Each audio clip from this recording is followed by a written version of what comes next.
Hello, xin chào tất cả mọi người. Hôm nay mình đi quay cuộc sống thường ngày của người dân nông thôn ở quê mình.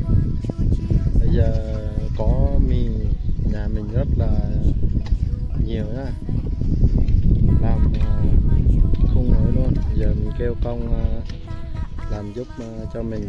Giờ mọi người cùng xem hết video của mình nhá.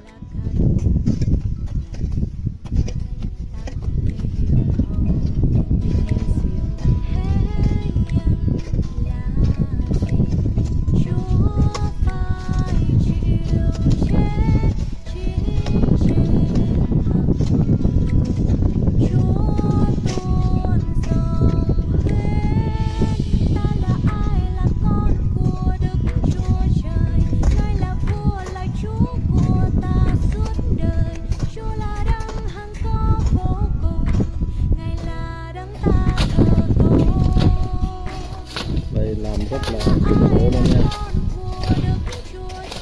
quá mệt luôn. Giờ nắng nữa.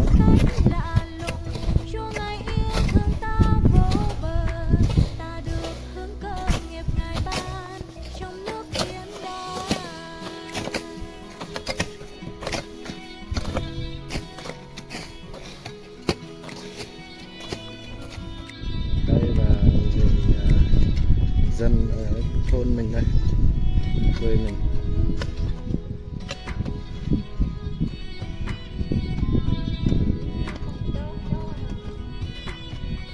Đây là cá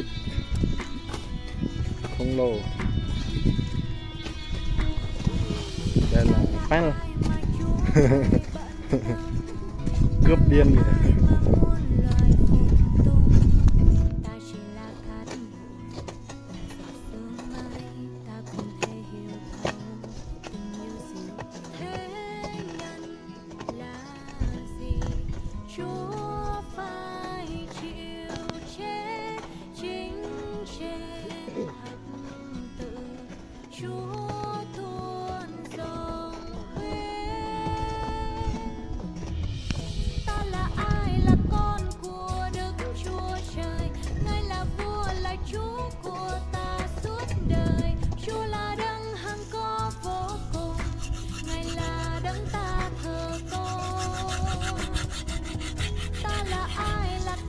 Uống nước sạch trong ở Việt ở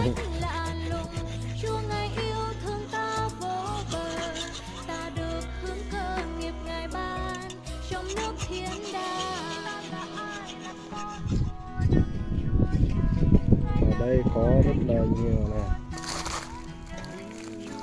Mì thì không thấy đâu, chết hết rồi.